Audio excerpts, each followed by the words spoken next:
Hello everyone, welcome back to another episode of WN Movie Talk Podcast. Today it's another edition of the films that I own that I haven't watched yet. So I'm Trev, by the way. WN Movie Talk Podcast, formerly known as We Need to Talk About Movies Podcast, is a film podcast. I used to meet up with my friend Nath, discuss movies. He left. Then my brother Rob took over. He left. I tried with a bit with Stan, my friend Stan. He left. No, it just never really panned out. So at the moment I do it all on my own. But what I'm doing, I'm coming up with a new concept. I think I'm going to scrap WN Movie Talk Podcast, but have no fear, I'm going to come back with something slightly different that's going to be a bit more easy to handle on my own. That's my idea. I don't know if it's going to work or not, but that's what I intend to do. Today I'm recording on a new device. I've got a new microphone. So, I've been using my phone and all sorts to record and it's not been ideal. So hopefully this is a better microphone, a better sound. The proof will be in the pudding, I guess. But yeah, I thought let's do some more films that I own that I haven't watched yet. So over the last couple of months, I've watched a few. And this is basically me going back over them. So, without further ado, let's go back to the first of 4 films that we're going to discuss today in the films I own that I haven't watched yet. Okay, everyone, it's me, Trev, back again now. I've got me little pot of movie titles. You know how this plays by now. If you don't, then I'm an avid DVD collector. I often buy them in sort of bulk, in good deals. So I have a lot of films that I own that I haven't actually got round to watching yet. So I thought, in order to do this and to get through these films, I've written every film. Every time I get a film, I write its name on a bit of paper and I put it in a little Tupperware pot here, Chinese meal pot, and then I'll pick one out at random. If you this is all dead air if you've been listening to this podcast in the past, but if this is new to you, this is what I do. So anyway, I've got hundreds of titles in here, and today we're going to choose another one. So here we go. Crack this open. Take one out. Oh, what have I got? Here it is. Exit to Eden. Exit to Eden. Now, would that be over here in the main bulk of my DVD collection? Most of my DVDs are just sort of like in alphabetical, and then I'll break it down into genre. I've got comedy, science fiction, fantasy, war. That's the few genres, and everything else is just all together. So, Exit to Eden. Sounds like a bit of a thriller, perhaps? A love story? I don't know. It's not here. It's not here. Where shall I go? Have a look. Oh, maybe it's over in comedy. Ah, it is. It's in comedy. Exit to Eden. Right. Oh, yeah. I remember picking this one up. I've never seen it before. Exit to Eden. Dana Delaney, Rosie O'Donnell and Dan Aykroyd. The cover is Dan Aykroyd and Rosie O'Donnell look like they're cops. They've got badges. I hope you can't hear all the traffic in behind me here. It's not the quietest house. We need to replace our windows. So they look like cops, but they're dressed in S&M gear, which looks hilarious. Black leather bondage gear. And they're either side of the DVD case. And in the middle, there's a guy in a suit being tied up, and then a woman in bondage gear. Sexier looking woman than Rosie O'Donnell, I must admit, with some sort of a truncheon or something. And then it says at the top, if they're going to crack this case, they'll have to flash more than their badges. Maybe it means their penis. Oh, it looks hilarious. So over the back, we've got, on the S&M fantasy island of Eden, the motto is, if it hurts, it's good. And photographer Elliot Slater, Paul Mercurio, Strictly Ballroom, is about to find out just how painfully true that is. He's been sent to this kinky corner of paradise by his shrink in order to cure his strange sexual hang-ups. But kinky fantasies aren't his only problem. He's also accidentally snapped the boss of a diamond smuggling ring, and now he's wanted by both sides of the law. They've followed the perverted photographer all the way to Eden. Pretty soon, cops Sheila Kingston, Rosie O'Donnell, Another Stakeout, and Fred Lavery, Dan Aykroyd, Ghostbusters, find themselves undercover in a weird world of whips, leather, and wall-to-wall naked flesh. But hey, these guys are professionals, so it's grin and bear it until the case is cracked.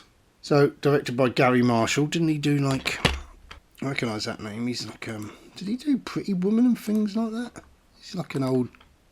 Yeah, Pretty Woman, The Princess Diaries, Pretty Woman, Runaway Bride, Mother's Day. Yeah, so Gary Marshall is like an old... He started in TV, didn't he? Doing... He was behind, Happy Days and all things like that, wasn't he? Anyway, irrelevant. So... It's based on a novel by Anne Rice. Yeah, okay, I'm going to stick this one on and we'll take it from there and we'll see what we think of it. Okay, Exit to Eden. Now, it looks like a comedy. Does it actually say anywhere on the case that it was a comedy? Because there was absolutely no humour in it whatsoever. It was just... one of the flattest comedies I've ever seen. The big joke was basically that they go into an S&M island, and it doesn't really work. It doesn't really make you laugh. The concept. The joke is, I guess, is seeing Rosie O'Donnell dressed in S&M gear. Now, Rosie O'Donnell, I've not had a lot of... I don't know, is she a big thing in America? I always wondered where she came from and how she became so sort of popular. And they state in the back of this DVD, didn't they, that she comes from Another Stakeout. Now, when I was younger, Stakeout with Richard Dreyfuss and Emilio Estevez was one of my favourite sort of cop movies. And my first experience with Rosie O'Donnell, I'm pretty sure, was Another Stakeout. And I thought, why is she in this? Who is she? Why is she here? She's not funny. She's ruined the dynamic between the two, between Richard Dreyfuss and Emilio Estevez. And for that reason, Another Stakeout never really sort of appealed to me. The next time I heard Rosie O'Donnell's name was just Jurassic Park had just come out and Spielberg went to produce the Flintstones. Now, I used to love the Flintstones cartoon, but you always think, it's like that Red Dwarf sketch, isn't it, where they're Cat and Lister are talking about who's sexier, Wilma or Betty, and they both say Betty. Wilma's good, but Betty's hot. So when they made the Flintstones and cast Rosie O'Donnell as Betty, there's a lot of us sort of I suppose I was 16, 17 at the time, and probably thought, a lot of our adolescents' cartoon fantasies had been completely demolished by this unfunny woman. Anyway, I'm rambling. So the film starts off with a flashback of the main character, who is Paul Mercutio. Is it Paul Mercutio? Yeah, plays Elliot Slater. But it's him as a child, and he's done something naughty, and his maid starts to spank him, and she's dressed like a sexy maid, and he's enjoying it. And then you see him talking to his quack, and you realise that he still enjoys this sort of thing, and his quack sends him to this S&M thing. I thought he was talking to his quack at the beginning, and it says here on the back he's talking to his quack at the beginning, but then his quack seems to be the person who runs the island. So I don't think he was talking to his quack, and I think even the people who design a DVD case haven't even bothered to watch the film or understood it properly. It doesn't make sense. I don't know. When we first meet Rosie O'Donnell and Dan Aykroyd, they're undercover in a strip joint trying to do this bust on this crime lord. And Rosie O'Donnell is dressed up as one of the strippers in this blonde wig. And I tell you, she looks more like an Oompa Loompa than a stripper. And it's so uncomfortable dancing. And I know it's meant to look awkward, but her and Dan Aykroyd, he's the DJ on the stage, they just look out of place. And what is weird is that they're undercover and then they come out of their cover to pull the heist, the bust, or whatever. But at this point, already, the main character, Paul Mercutio, has already witnessed these, I think they're diamonds, I can't quite remember what they were doing now. He's already witnessed and took a photo of the two criminals, who then turn up at this club. And this is what I don't get, because they go and they start having a shootout with the two undercover cops, and then they escape. And the two mob bosses know that where there's a mob boss and then a female sort of assassin, Nina Blackstone. Wouldn't you just, if you've just had a shootout with your undercover cops, have just had a shootout with the two suspects that you're trying to catch, you wouldn't send them undercover again, would you, to this island? It seems very, very strange. But, Dan Aykroyd's a bit sort of straight-laced character, which, they could have found more comedy out of it. It's just not funny. The place they go, the Eden, there's people there who have come for the experience, and there's people there who've come to be waited on, and it seems a very fragmented film, and it's 114 minutes, which is long for a comedy anyway. It's especially long for a comedy with no comedy. See, Dana Delaney as Lisa Emerson, she's like the lead, I don't know what you'd call them, dominatrix, I suppose. And Elliot, he sort of falls in love with her. He gets a bit obsessed with her, and they start this relationship. There is a lot of nudity in it, a lot of glamorous, glossy, sexy people. It's an erotic comedy, it says, but yeah, it just had nothing going for it. I can't even be bothered to talk about it any longer. I'm sure there's a lot more involved that I should have discussed, but it just wasn't very good. So that was Exit to Eden. This definitely won't be my month's recommendation. It might not even stay in my DVD collection, it's that bad. But then, sometimes those films that are so bad, they're great to review, so might hang on to it. Maybe one day we'll do a cover on it. But anyway, that was Exit to Eden. Hello there! It's me again, Trev, back at my DVDs, back with my little pot of titles. So, let's have a look. What are we going to watch this time? So, memory pot, a little bit of paper. Ooh, I've got one. And it says, it is... now this is a film that I haven't watched yet. I've wanted to watch it for quite a long time. It is The Basketball Diaries. So, early film from Leonardo DiCaprio and Mark Wahlberg. Let's go over to my shelf. Here it is. Okay. So, widescreen edition. Leonardo DiCaprio, The Basketball Diaries. Every punk on the block says it's not going to happen to them. But it does. So we got him there. He's in it looks like a school uniform, a blazer, tie. And then up in the top corner there's his four mates. They're all together, all in their school uniforms. Now the back. It says this is the uncut version. Did I ever tell you about the first time I did heroin? And suddenly you're capable of anything. Right, I'm going to have to struggle to read this because it's dark writing printed onto dark imagery, which is annoying. Black writing.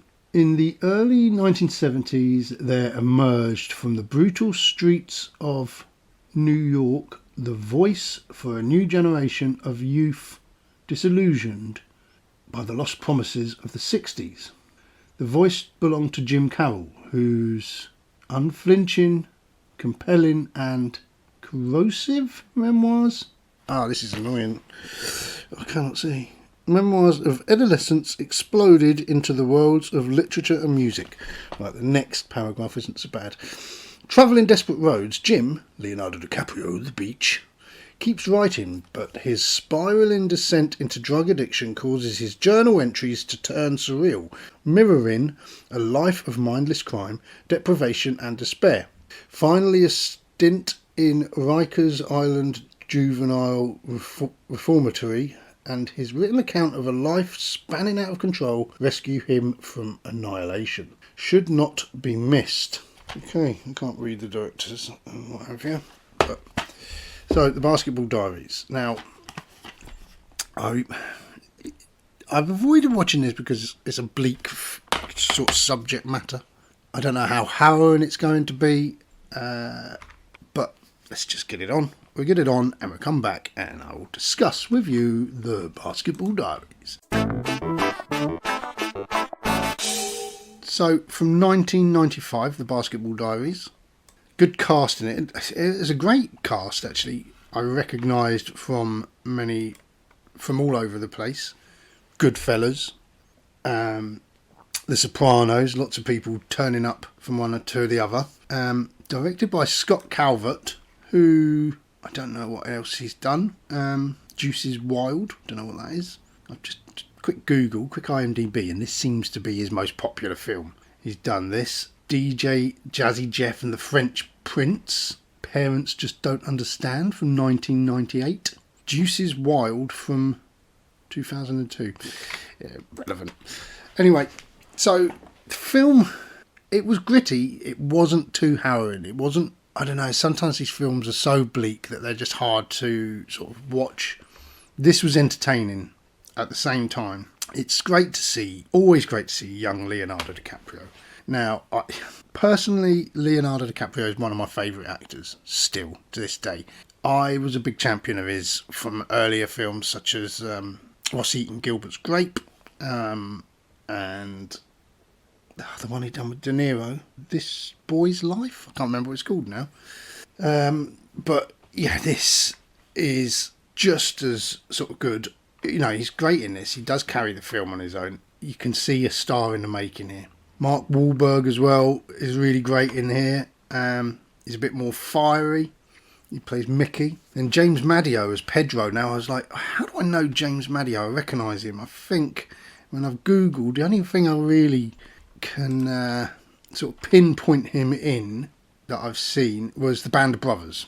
So, I mean, he's done other stuff. A lot of TV work he's done. I don't watch a lot of TV, if I'm honest. But yeah, I definitely recognise him from The Band of Brothers. And he's really good. He's sort of like the smaller sort of Italian. He's the one who sort of brings them all their drugs. Because at the beginning, they like, basically, it's four friends. And they're all part of a...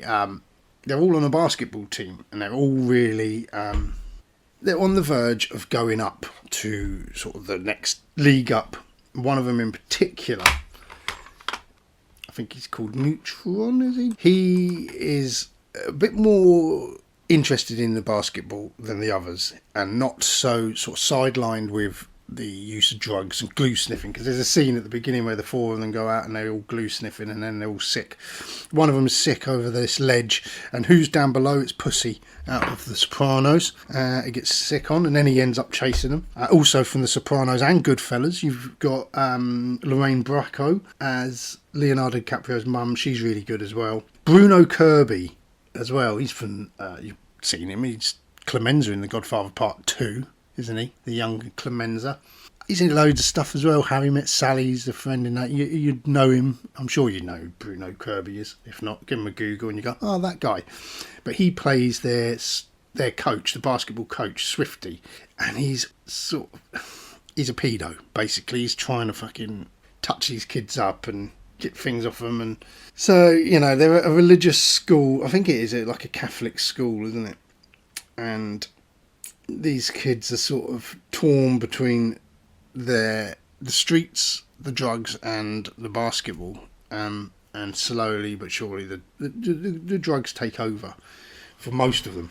So, yeah, based on memoirs by Jim Carroll, actually, he's, you know, Leonardo DiCaprio's character, actually based. So this is all based on true stories, and you see them sort of going through the motions, becoming addicted to heroin, getting into crime, all that such.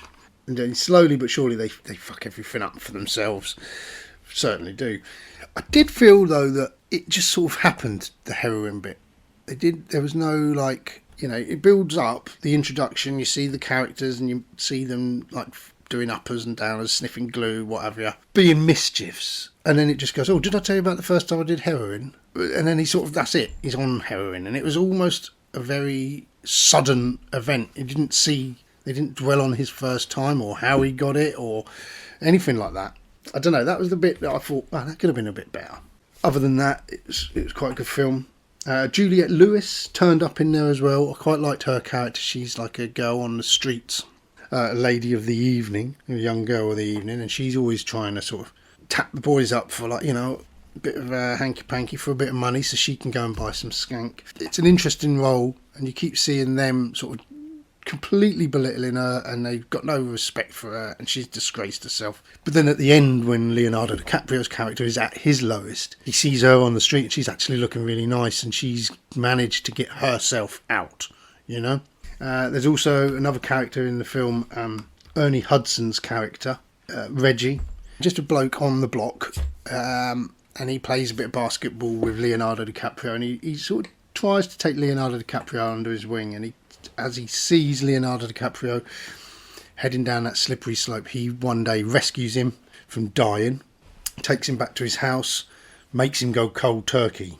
And you think, oh, this, he's a good bloke. He's there for him, for this Jim. He's on his side. Ernie Hudson, as we know from Ghostbusters, Winston Zeddemore, he's got that friendly looking face. You really do feel that he's compassionate and caring and interest. He takes an interest in Leonardo DiCaprio's poetry, because all the way through, Leonardo DiCaprio's got his poetry book and he's writing poems and stories, and you keep getting flashbacks and images of this, and he keeps it to himself, but Ernie Hudson actually reads through his stuff, and he's like realises he's got talent and he's wasted here, so he tries to help him, but of course it gets thrown back in his face when Leonardo DiCaprio, you think he's over the worst, but then no, as Ernie Hudson goes to work and he robs him blind. It's a real cautionary tale. Some great acting in there, some interesting shots.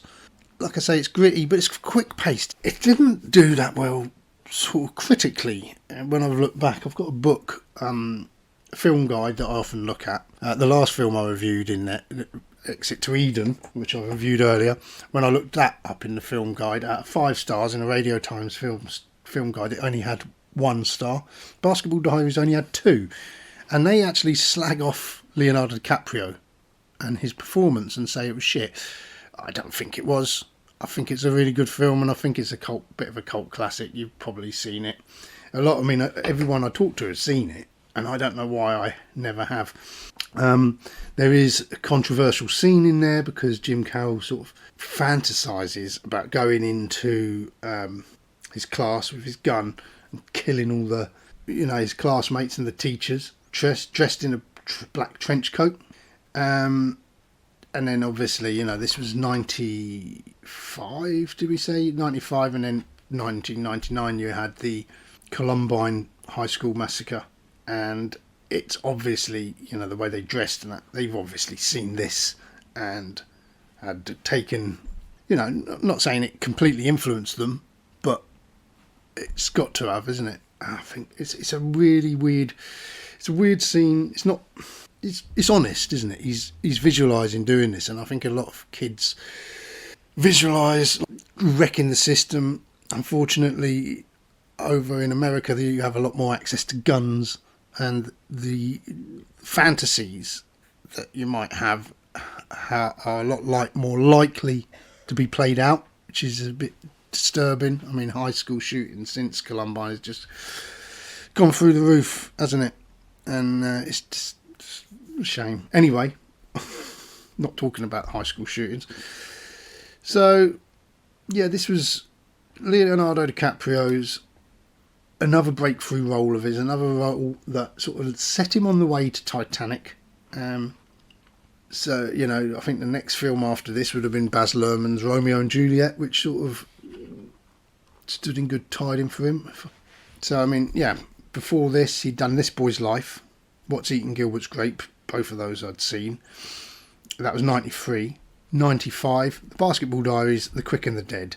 Then he goes into Romeo and Juliet, 97 then, Titanic, and then the rest, as we know, is history from there.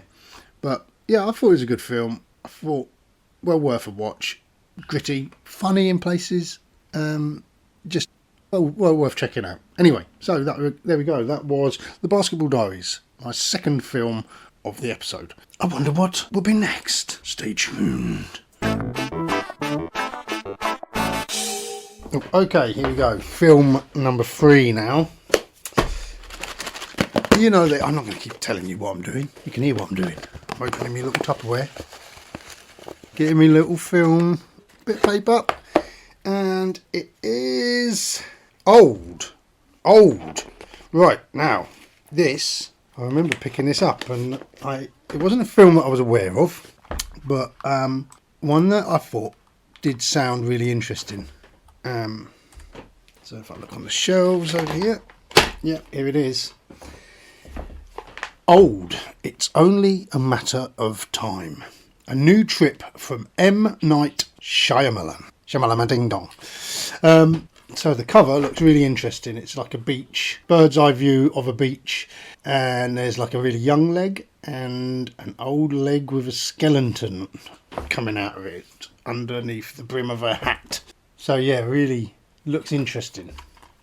And then I read the back and it says visionary filmmaker M. Night Shyamalan unveils a chilling, mysterious thriller about a family on a tropical holiday who discover that the secluded beach where they are relaxing for a few hours is somehow causing them to age rapidly, reducing their entire lives into a single day.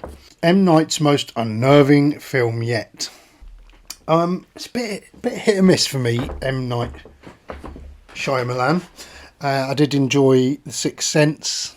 I lost interest at Signs. I thought Signs was a bit, I don't know, a lot of people really love it. I thought it was shit. I thought the end was so convoluted. Like, oh look, it all links up because, I don't know, it just seemed convoluted. The bit with the alien where people were like, oh my god, it's scary, where you see that freeze frame of the alien, just looks like a man in a big rubber green suit. And I hated that they was like, you don't see the aliens, you're like watching Mel Gibson and that talking about the aliens. I lost interest at that point, and I haven't watched a lot of his films since, but I do need to. But this one here, yeah, it just did leap out at me. So let's have a look at the film, and I'll come back and we'll discuss it from there. Thank you.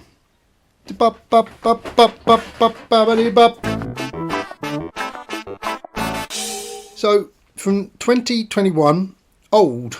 It was an interesting film. I didn't mind it, really. I did enjoy it. So it starts off with the family that we meet. Are they the Maddoxes? No, the Maddox is the daughter's name. Kappa, the Kappa family. And Vicky Creeps plays the lead role, and I was like looking at her. She's like the mother of the family, Priska Kappa, and I was like, where do I recognise her from?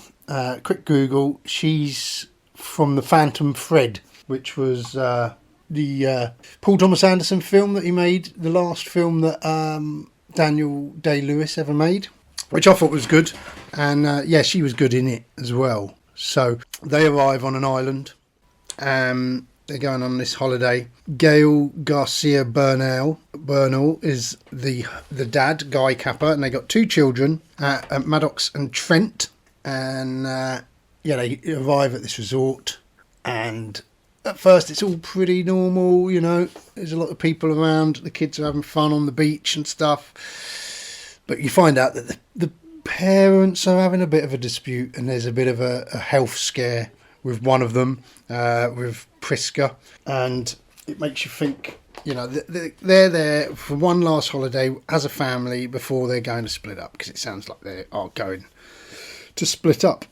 But anyway, they get put onto this beach. The guides sort of say you should go down and check out this secluded beach. It's absolutely incredible. And they think they're going down there on their own. And then, you know, the bus fills up with other people who are there with them. And M. Night himself plays the coach driver, and he drops them off. And Rufus Sewell plays Charles, a doctor there. And he's a British doctor, and he's got a young, sort of glamorous looking wife. So yeah, anyway, they get onto the beach, and there's a rap star down there. He's down there with his girlfriend, and she'd sort of taken off her clothes. We saw this before they arrived. We see her take her clothes off and then wander down into the ocean. When the kids and that arrive, they go off playing hide and seek, and they go in this cave, and then the body of the girlfriend sort of floats around, and you're like, oh, that's weird.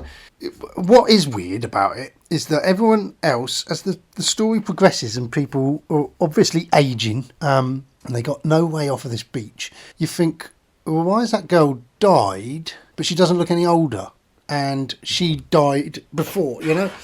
I don't know. I only bring up questions. So the first things we start to see that makes us realise that they're getting older is basically the main crux of it is the children. First of all, an old lady dies, the mother of Charles, Rufus Sewell's mother. She dies all of a sudden, and it's like, it's out of nowhere.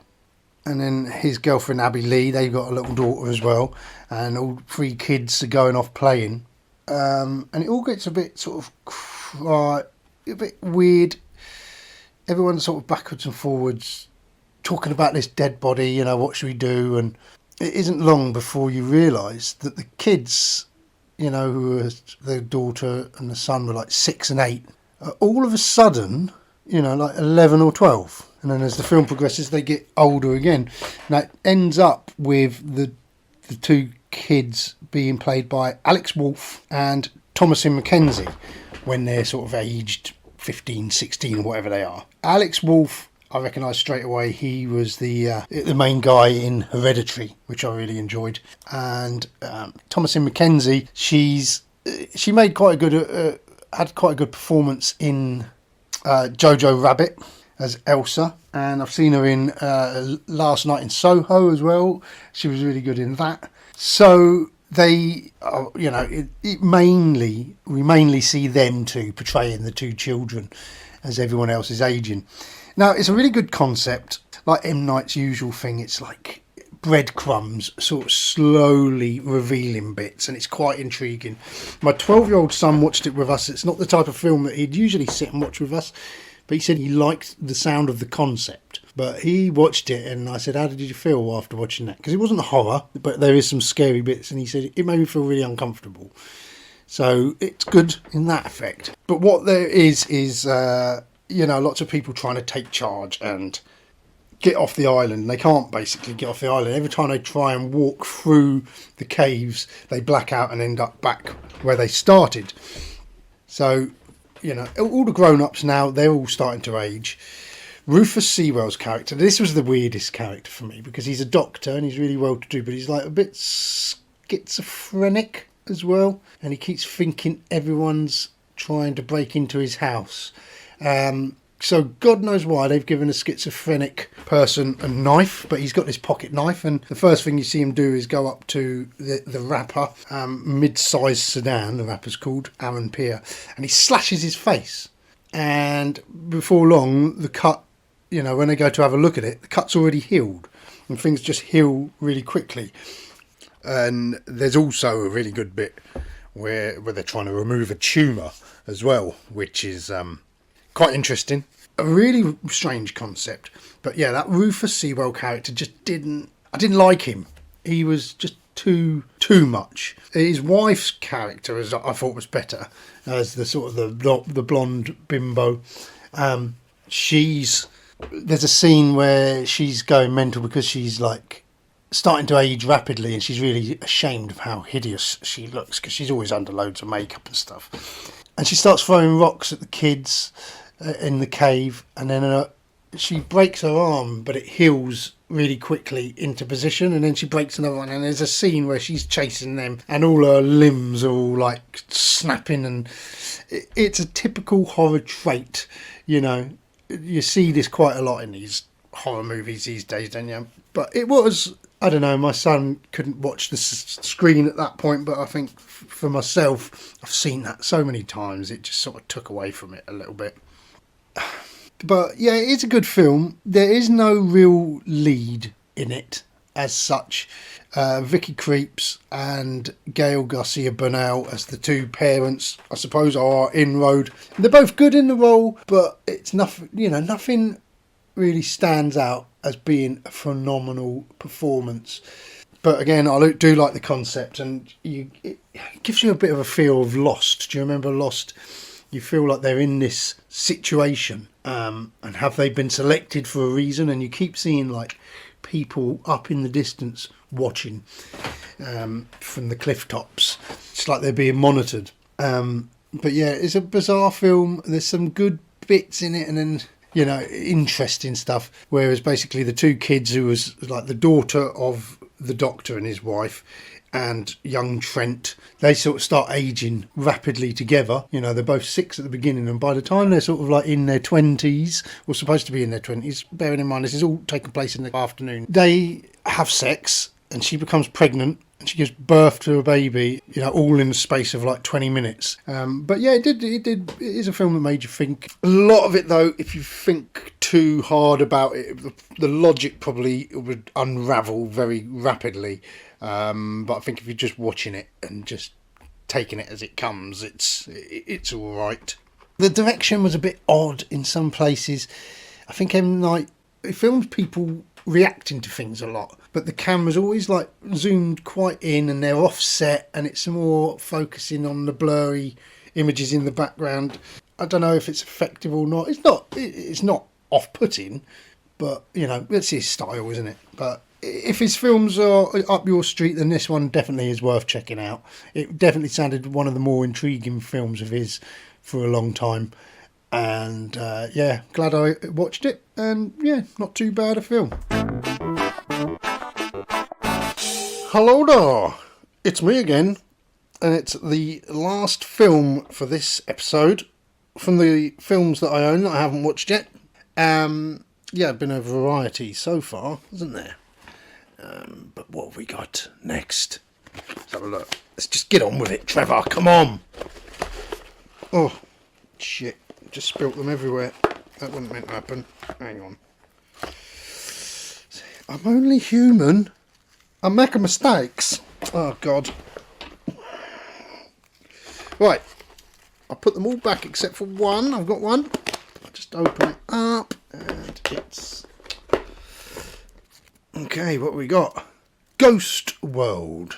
Ghost World. Right, that'll be in the main selection up here. And yeah, funnily enough, next to Ghost. Ghost World.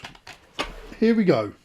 Thora Birch, Scarlett Johansson, Brad Renfro, Ileana Douglas and Steve Buscemi. A Terry Zwigoff film. Why do I recognise that name? Terry Zwigoff. Ghost World. And on the front it is just Thora Birch and Scarlett Johansson, funnily enough, stood under each other's names. So if you was to look at that and you didn't know who they were, you could misinterpret who's who there. So we got Scarlett Johansson in a sort of a black skirt and a green top with sort of black boots. They look like moody teenagers, the pair of them. Thora Birch's got purple hair, a Raptor t-shirt and a green dress. So, on the back it says, Jonathan Ross from The Mirror. I don't recommend you see it. I insist you do. Time Out magazine says one of the best movies of the year. Deliciously dry and quirky, Ghost World is based on the cult comic book. It's like no other teen comedy you've seen before. Original and terrifically funny, Ghost World is a raw-edged comedy that follows Enid, Thora Birch, American Beauty, and Rebecca, Scarlett Johansson, the Horse-Whisperer, two teenage girls who have always been too cool to bother with the losers in their high school, embarrassing the local freaks and laughing at all around. Their friendship is founded on the mutual conviction that pretty much everything else sucks. But when a practical joke on a malcontent named Seymour, Steve Buscemi, Reservoir Dogs, backfires, their lives start to turn upside down, and Enid and Rebecca struggle to maintain their friendship, ultra cool, ultra funny, while still being warm and touching. This is a film that's refreshingly different and a total blast. So, yeah, they're both looking fairly young in this. Before Birch, we've seen her younger, haven't we, in like the Christmas film, whatever. She's in The Parent Trap and stuff like that. I haven't seen her in much lately. Obviously, Scarlett Johansson went on a completely different path. She's still around today. Have you seen her? I think the first film I saw her in, or not the first film, but her first performance. So I've seen the film. The first time I saw Scarlett Johansson was in The Man Who Wasn't There. I'm pretty sure. But one of her earliest films we saw a couple of years ago, and then it was like, oh, she's in this. Home Alone 4. It was shit, but she was in it when she was barely a pup. Anyway, Ghost World, Terry Zwigoff, based on a comic book then. So, yeah, I don't know what to expect. Let's stick it on, have a look, and take it from there. So, Ghost World. Yeah, I didn't quite know what to expect from that. from 2001, Ghost World. When it says it's based on a comic, I've never really been a comic book reader, not superheroes and stuff. I have read, was it Mouse, which is all about the Holocaust, told with all the Jews are mice and all the Nazis and Germans are cats. I read that. Now that was quite an interesting novel. But this, yeah, apparently this is based on a novel, so I didn't know if it was going to be sort of a far-fetched sort of thing, but it's actually really quite a good analysis of teenage life, coming of age. So Terry Zwigoff, I wanted to look him up and see what he's done before. So I'm going to do that now, quickly. He made the documentary Crumb in 1994. Is that it? Bad Santa. I knew the name. I knew the name from somewhere. Quite enjoyed Bad Santa. Didn't think a lot of Bad Santa 2, but it doesn't look like he directed that, to be fair. Hasn't done a lot else. So he's done Bad Santa, Crumb, Louie Bluey in 1985, so years and years before. And that's about it. So, yeah, I don't know if he's still active. I don't know if he's still alive. I don't know. So, yeah, this film, it's best friends Enid and Rebecca face the summer after high school graduation with no plans for their future other than to find jobs and live together. They're cynical and social outcasts, but Rebecca is more popular with the boys than Enid. So Enid, she's got to go through like a summer school. She's got to take like a remedial art class, and her teacher in that, her tutor in the art class, I recognise her in stuff. I think pretty sure she's in Cape Fear. She's the girl that Nick Nolte's having an affair with, I think. And I think she's one of the friends in Goodfellas, one of the friends of Lorraine Bracco as well. You'd recognise her if you saw her in this. She's like the quirky art teacher. Enid's dad is played by Bob Balaban, who I know from, he's in loads of stuff. He's in quite a lot of the Wes Anderson films these days. First time I ever saw him, I think, was in Close Encounters of the Third Kind. I've also read his diary from Close Encounters of the Third Kind, really good book. Brad Renfro as like Josh. I don't know if I know who he is, but I seem to think that he was in, it says he's young Michael in Sleepers. That's where I've seen him from. I had it in my head that I'd seen him in Boogie Nights, so I'm just going to scroll through and see if he was in Boogie Nights. The kid in Boogie Nights. No, he's in Sleepers. Apt pupil. Nothing else that really leaps out to me from him. Right, so anyway, getting off topic here. There's quirky characters coming in throughout the film, and most of them are the butt of Enid and Rebecca's jokes, the butt of their humour. And yeah, Steve Buscemi plays Seymour, and Enid, she sort of draws pictures in. She's got a little notepad, always drawing pictures. A bit similar to Leonardo DiCaprio always writing poems. Isn't that odd in the same episode? It's not really, is it? But she's always drawing. Anyway, she sees this lonely, they read, first of all, before they meet Steve Buscemi, they're looking through the newspaper and they find this Lonely Hearts post, and they phone it up and they basically arrange a date, and then they just sit back and watch him turn up and get angry as no one else turns up. So Steve Buscemi sort of playing a bit of a loner, a bit of a loser. He's into his old records. Flora Birch's character, actually, she's into a lot of sort of old, like Bollywood and stuff like that. She's watching an old cinema, so she's quirky as well. She completely doesn't fit in to today's society, today's norm.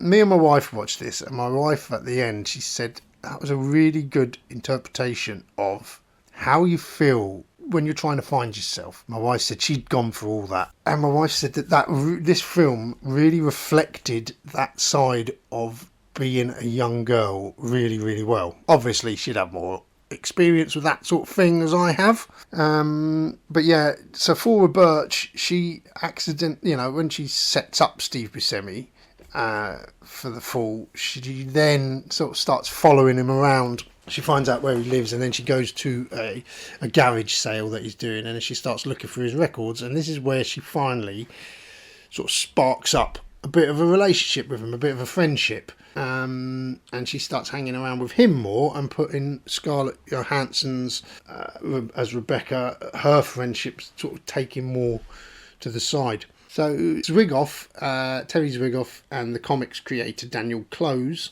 wrote the screenplay together. It surprised me actually this is written by a male, because it's so, like I said, my wife watches this and found it really relatable, and you'd think that sort of relatability for the teenage girl would come more from a woman than it would a man, so that's quite interesting.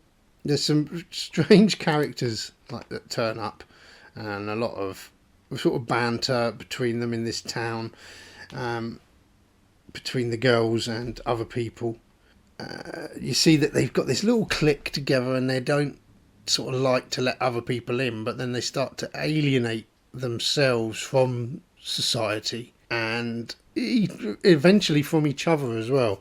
So it sort of does make them have to grow and to realise that the world's a bigger place than high school. So as Enid and Seymour become friends, she starts to realise that he too feels sort of alienated from society and from the modern era. There's that they're disconnected from the world around them. They struggle to find their place in society, and especially sort of the conformist values. So they also sort of grapple with the question of identity.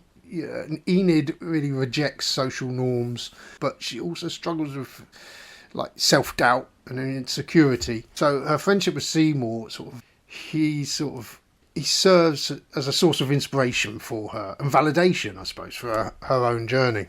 Enid certainly, she's looking for meaning in a world that is empty to her. We all go through this, don't we? We all find this as we sort of get older.